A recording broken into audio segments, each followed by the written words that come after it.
Assalamualaikum warahmatullahi wabarakatuh. Halo pemirsa, dimanapun Anda berada, masih berjumpa dengan saya Rosi Hadi Wirawan dalam video tutorial menggunakan alat ukur elektrik atau menggunakan multitester dari jurusan Teknik Kendaraan Ringan SMK PGRI 1 Kota Kediri. Untuk itu, yuk kita simak video berikut ini.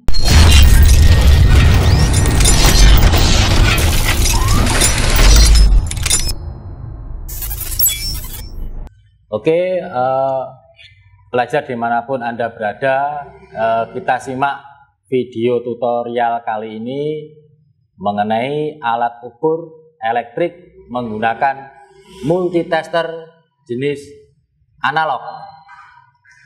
Ini bagaimana cara menggunakan alat ukur elektrik untuk mengukur sebuah komponen yang hubungannya dengan kelistrikan.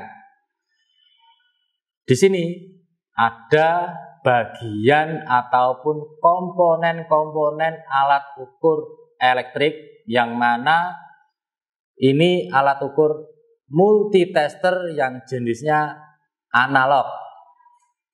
Ada beberapa bagian komponen alat ukur multitester tersebut. Yang utama, alat ukur multitester ini memiliki komponen yang namanya kaca skala ukur. Ini yang warnanya putih, ada kacanya, namanya kaca skala ukur atau papan alat ukur. Di dalam papan alat ukur ini ada beberapa komponen, terutama pada jarum komponen multitester tersebut atau dikatakan jarum petunjuk. Dan di dalam bagiannya ada beberapa garis yang berwarna-warni. Ini merupakan skala ukur. Ada batas minimum dan ada juga batas maksimum. Ya, di sini alat ukur multitester analog yang pertama adalah bagian papan atau layar kaca alat multimeter analog. Ada skala petunjuk ataupun dikatakan skala ukur dan ada juga jarum petunjuk.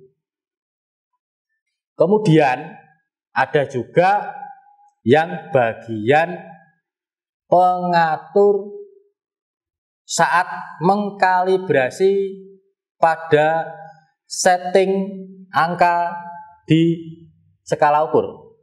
Ini menunjukkan bahwa sebelum melakukan pengukuran ataupun pemeriksaan komponen yang berhubungan dengan kelistrikan, kita terlebih dahulu meriset ataupun mengatur jarum petunjuk yang ada di layar kaca supaya jarum petunjuk tersebut tepat di posisi angka 0. Manakala posisinya adalah sebelah kanan. Ketika nanti jarumnya sudah posisi angka 0, berarti kita ready untuk melakukan percobaan dan eksperimen pengukuran. Ini sebagai alat ukur multimeter atau multitester yang jenisnya analog, karena perlu mengkalibrasi terlebih dahulu. Kemudian ada juga selektor. Di sini selektornya kita putar sesuai dengan keinginan kita pada saat mengukur komponen kelistrikan. Di selektor ini kita bisa memutar dari arah kiri maupun ke kanan atau sebaliknya dari kanan maupun ke kiri sesuai dengan keinginan kita saat mengukur. Ini ketika kita tahu bahwa batas ukur pada selektor multimeter tersebut di bagian sekelilingnya ini ada beberapa angka dan ada juga yang menyimpulkan kode pada pengukuran. Yang sebelah kiri di sini ada namanya DCV, batas ukur di selektor multimeter. Ini ada beberapa area atau beberapa komponen, terutama yang bagian kiri warna putih ini menunjukkan untuk pengukuran tegangan DC yang sebelah kiri. Kemudian yang sebelah kiri bawah ini menunjukkan alat ukur saat kita mengukur arus atau kuat arus listrik yang sebelah kiri bawah. Kemudian yang sebelah kanan atas, pojok kanan atas yang warnanya merah ini menunjukkan batas ukur saat kita mengukur tegangan AC atau tegangan arus bolak-balik yang warna merah. Kemudian ada juga yang posisinya di bawah kanan atau kanan bawah, pojok kanan bawah. Ini warnanya kuning yang digunakan untuk batas ukur saat pengukuran resistensi ataupun hambatan. Ini yang warnanya kuning. Oleh karena itu, di dalam batas ukur selektor ini kita nanti bisa memilih sesuai dengan keinginan kita saat pengukuran. Di mana pada pengukuran kali ini kita nanti bisa melakukan eksperimen pengukuran tegangan, hambatan, maupun kuat arus. Inilah yang dikatakan sebagai alat ukur listrik ataupun multimeter. Kemudian, tadi yang saya jelaskan, bagian pojok kiri atas, bagian kiri bawah, bagian kanan atas maupun bagian kanan bawah, di sini berbeda-beda angkanya atau batas ukurnya saat pengukuran. Ketika nanti kita mengukur tegangan searah atau DC, ini yang posisi batas ukurnya adalah pojok atas kiri yang warnanya putih. Kemudian yang pojok kiri bawah, posisi di bawah ini menunjukkan saat kita mengukur arus atau kuat arus. Kemudian pada saat kita melihat pengukuran tegangan bolak-balik atau arus AC, di sini yang warnanya merah. Kemudian untuk mengukur hambatan, terutama pada resistor maupun sekring, kita bisa menggunakan yang selektor angka bagian kanan pojok bawah yang warnanya kuning.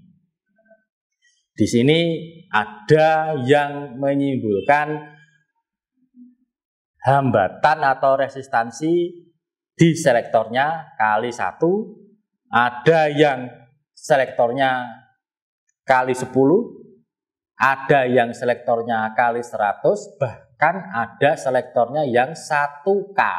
di sini 1K mewakili satuan 1000.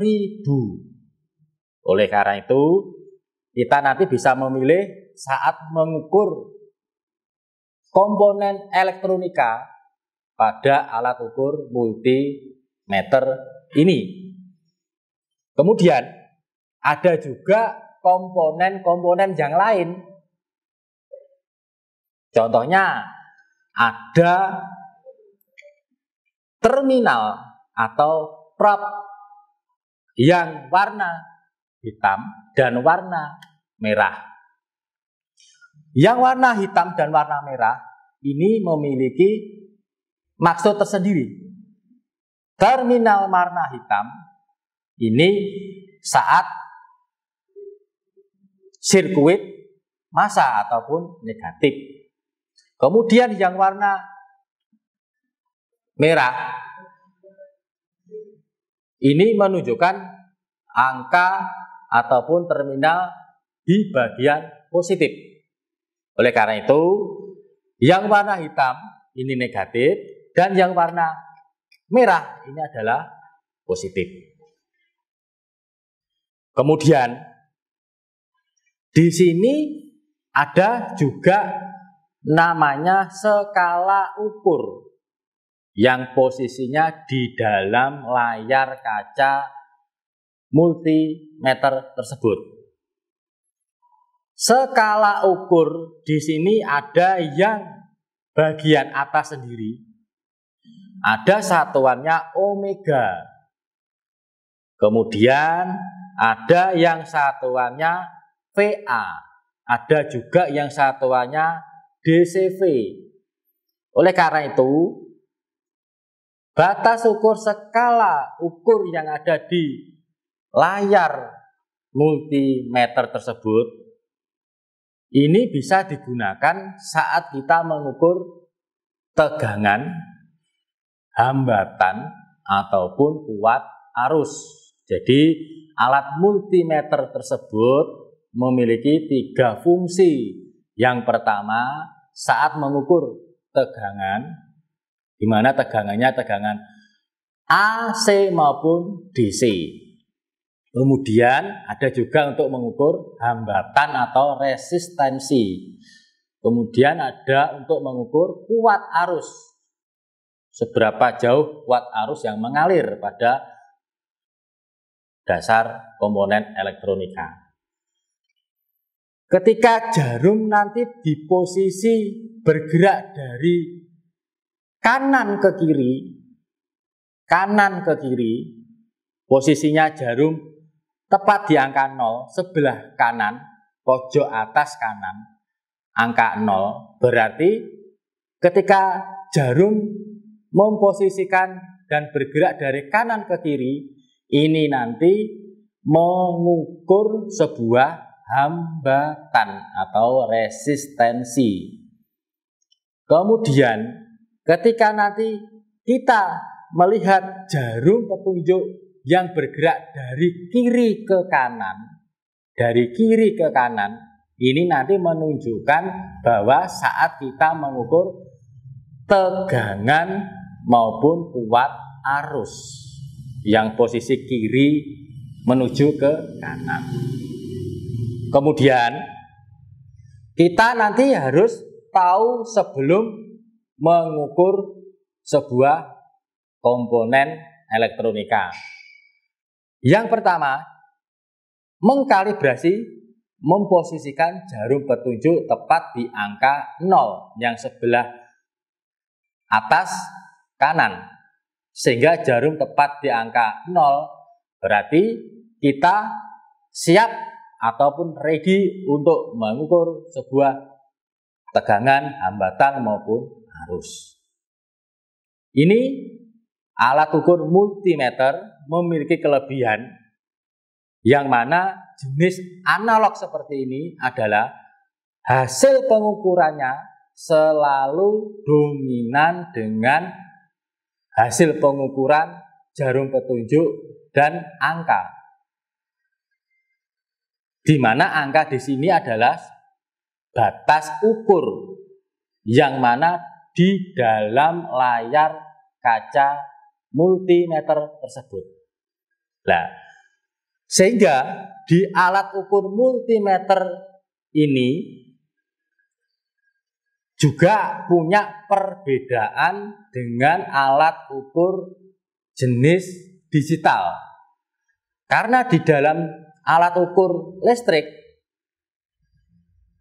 alat ukur multimeter analog dan multimeter digital ini memiliki perbedaan yang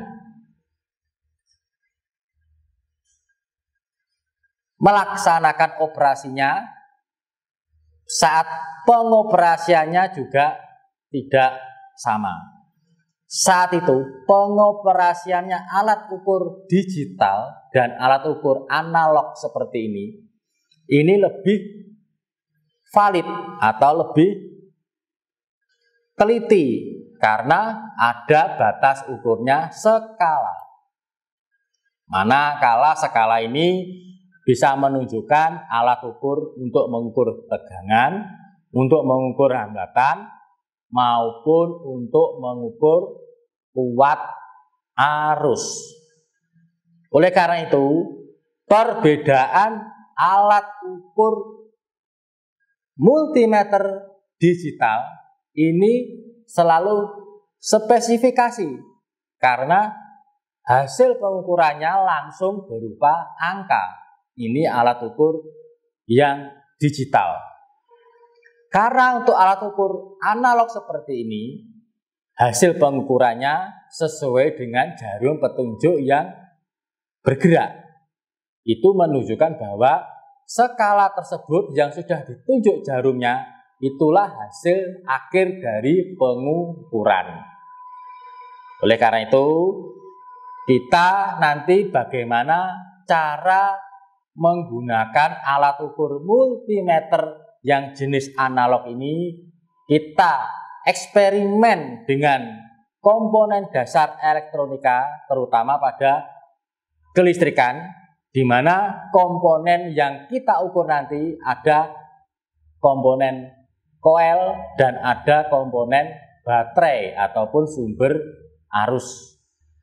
Oleh karena itu, di dalam multimeter analog ini spesifikasinya sangat teliti, jadi sangat akurat karena memiliki jenis batas ukur skala, karena yang menunjukkan adalah jarum petunjuk. Pada jarum petunjuk supaya bergerak, kita harus tahu settingannya yang di tengah ini. Ketika nanti kita tempelkan prob positif dan prob negatif, kabel warna merah dan kabel warna hitam, ketika jarumnya tidak bisa bergerak, berarti setelan pada jarum perlu kita longgarkan dengan menggunakan skrup ataupun Dremel. Ini ketika saat jarum petunjuknya tidak bisa bergerak. Oleh karena itu, supaya kita nanti bisa bersama-sama melihat tutorial video ini, bagaimana penggunaan alat ukur multimeter yang jenisnya analog. Kemudian kita belajar meriset ataupun mengkalibrasi posisi angka 0 pada jarum petunjuk. Bagaimana nanti kita akan belajar bersama-sama setelah komponen-komponen tadi yang saya jelaskan, itu kita baru melaksanakan eksperimen pengukuran. Oleh karena itu, mari kita simak video tutorial kali ini untuk melihat dan mengkalibrasi jarum petunjuk tepat di angka 0.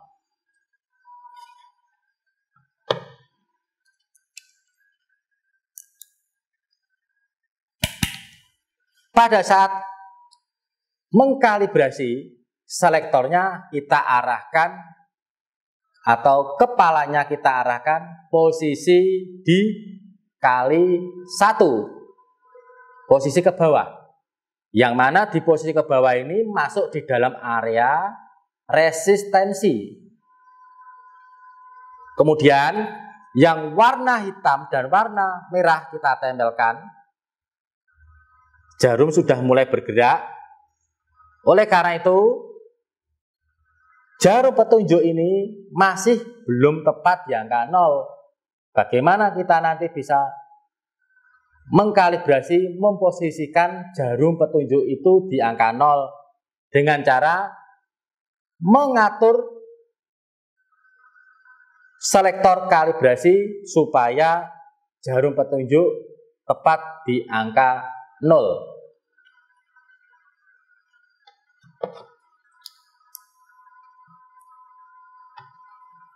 Ya, di sini sudah tepat di angka 0 jarum petunjuknya.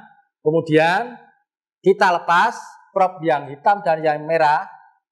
Kemudian kita posisikan jarum petunjuk ini kembali seperti semula. Berarti kita sudah mereset dan mengkalibrasi jarum petunjuk multimeter ini sesuai dengan angka 0.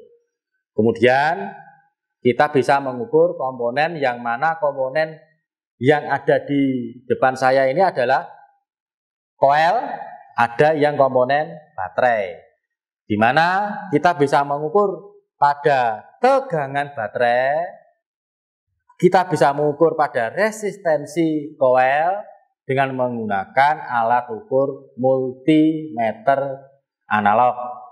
Oleh karena itu, mari kita simak video untuk eksperimen pengukuran hambatan atau resistensi pada komponen koil. Pada komponen koil ini, kita bisa melihat bagaimana hambatan pada koil. Di sini pada komponen koil ada hambatan primer ataupun untuk yang positif dan negatif. Kalau yang hambatan sekunder, kita bisa mereset posisi selektornya dikalikan 1K. Berarti pada hambatan koil sekunder ini memiliki arus dan tegangan yang tinggi. Untuk mengukur hambatan primer, kita nanti mereset selektornya dikali 1. Artinya, selektor kita arahkan ke kali 1, ini digunakan untuk mengukur hambatan primer pada koil. Ketika nanti jarum kita lihat bergerak, posisi di angka menunjukkan angka berapa pun yang ada di skala ukur pada layar kaca ini, kita nanti hasilnya dikalikan 1 karena selektornya posisi sebelumnya dikali 1 pada area resistensi atau hambatan. Kemudian yang pada hambatan sekunder ini nanti mereset selektornya kita arahkan ke 1K ataupun 1 kilo, itu mewakili 1000. Berarti pada skala ukur ini nanti, jarum petunjuk itu nanti menunjukkan angka yang ada di skala ukur dikalikan 1000. Ini untuk hasil pengukuran hambatan sekunder. Karena hambatan primer dan hambatan sekunder selalu beda. Karena lebih tinggi hambatan sekunder daripada hambatan primer. Oleh karena itu, kita lihat, kita menggunakan koil mengukur hambatan primer pada alat ukur multimeter analog. Selektornya sudah kita arahkan ke kali 1, berarti ini nanti prop yang hitam dan prop yang merah kita tempelkan yang hitam pada negatif, yang merah pada positif. Hasil pengukurannya di skala ukur ini nanti yang menunjukkan jarum petunjuk dikalikan 1. Kita simak baik-baik. Oke, di sini ada komponen koil, ada beberapa terminal pada koil, yaitu ada terminal positif koil dan ada terminal negatif koil. Kemudian kita nanti akan mencoba eksperimen dalam pengukuran menggunakan alat ukur multimeter atau multitester analog.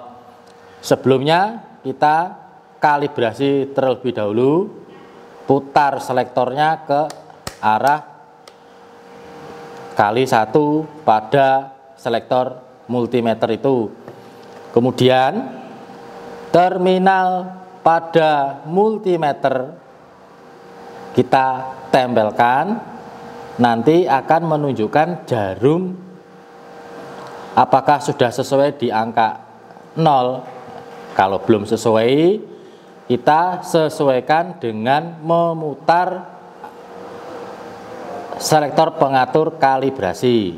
Kita arahkan supaya jarum petunjuk itu tepat sesuai di angka 0.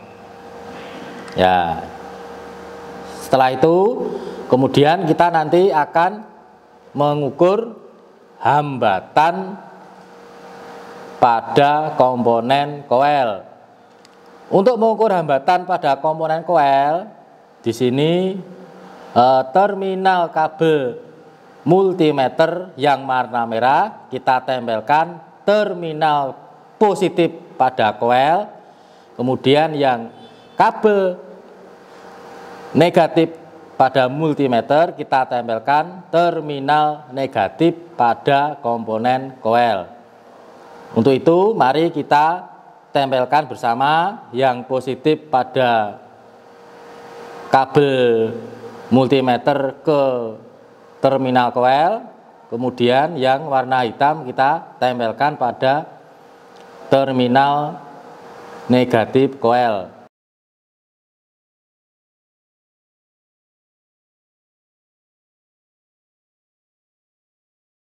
Hasil pengukurannya hambatan primer ini nanti dikalikan komponen yang ke arah selektor kali 1, berarti 2 dikalikan 1, hasilnya adalah 2 ohm. Jadi hasil pengukuran kumparan primer adalah 2 ohm. Kemudian kita nanti setelah mengukur hambatan primer, kita nanti mengukur yaitu hambatan sekunder. Untuk mengukur hambatan sekunder, arahkan selektornya ke kali 1K. Sudah tepat di kali 1K. Kemudian coba kita kalibrasi terlebih dahulu. Jarum petunjuknya melewati batas angka 0. Oleh karena itu kita kalibrasi terlebih dahulu supaya posisi jarum petunjuk tepat di angka 0. Jadi sudah tepat di angka 0. Kemudian kita lanjutkan untuk pengukuran kumparan sekunder pada komponen koil. Yang kabel warna merah ini nanti kita tempelkan terminal koil di arah positif. Kemudian yang terminal negatif pada kabel multimeter kita tempelkan pada kabel tegangan tinggi koil. Kita tempelkan bersama. Kita lihat jarum petunjuknya di sini menunjukkan angka 13 kilo ohm. Jadi hasil pengukuran hambatan sekunder pada komponen koil ini tadi adalah 13 kilo ohm. Demikian tadi tutorial menggunakan alat ukur multimeter analog dengan komponen koel, di mana pada alat ukur multimeter ini bisa kita mengukur hambatan koel posisi primer. Untuk itu selanjutnya kita bisa mengukur sebuah tegangan pada baterai, di mana pada mengukur tegangan baterai ini kita jangan lupa selektornya kita arahkan di posisi area paling kanan kiri, ya, sebelah kiri bagian atas, di mana angkanya kita arahkan selektornya di posisi 50. Nah, kepalanya tepat di angka 50 pada area DCV untuk tegangan arus searah. Untuk itu, mari kita simak cara mengukur tegangan baterai atau sumber arus kendaraan. Pada baterai ini, kita simak baik-baik. Ada beberapa komponen baterai, terutama pada terminal baterai. Ada yang terminal baterai bagian positif, ada yang terminal baterai bagian negatif. Kemudian ada beberapa lubang ventilasi dan tutup baterai sebagai ventilasi udara dan pada saat pengisian ulang.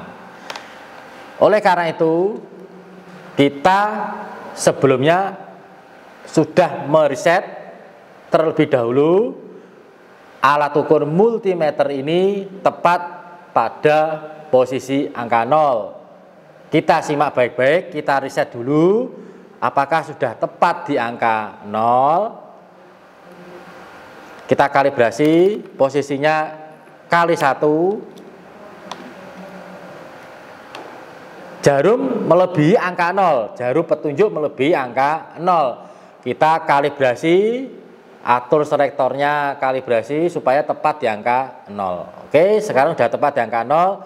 Kita putar kembali di posisi DCV angka 50. Nah, di DCV angka 50. Kemudian kita selanjutnya bisa mengukur positif pada kabel multimeter ini tepat di terminal positif baterai.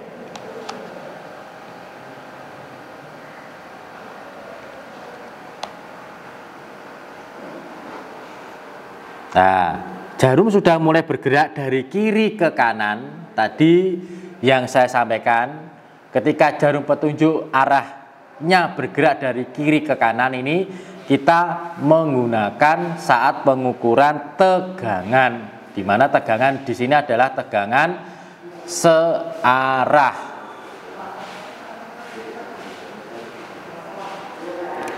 Jarum petunjuk ini menunjukkan angka 11 volt, berarti satuannya adalah 11 volt atau voltmeter. Berarti tegangan baterai ini memiliki nilai pengukuran tegangannya adalah 11 volt. Oleh karena itu, kita bisa mengukur tegangan baterai secara signifikan dengan alat ukur multimeter. Jarum petunjuk selalu mengikuti tegangan pada komponen baterai tersebut. Oleh karena itu, supaya kita tidak mengalami kesulitan saat bekerja, saat melakukan pekerjaan kegiatan pada pemeriksaan komponen-komponen kendaraan kita bisa menggunakan alat ukur multimeter ini untuk membantu dan mempermudah pekerjaan kita.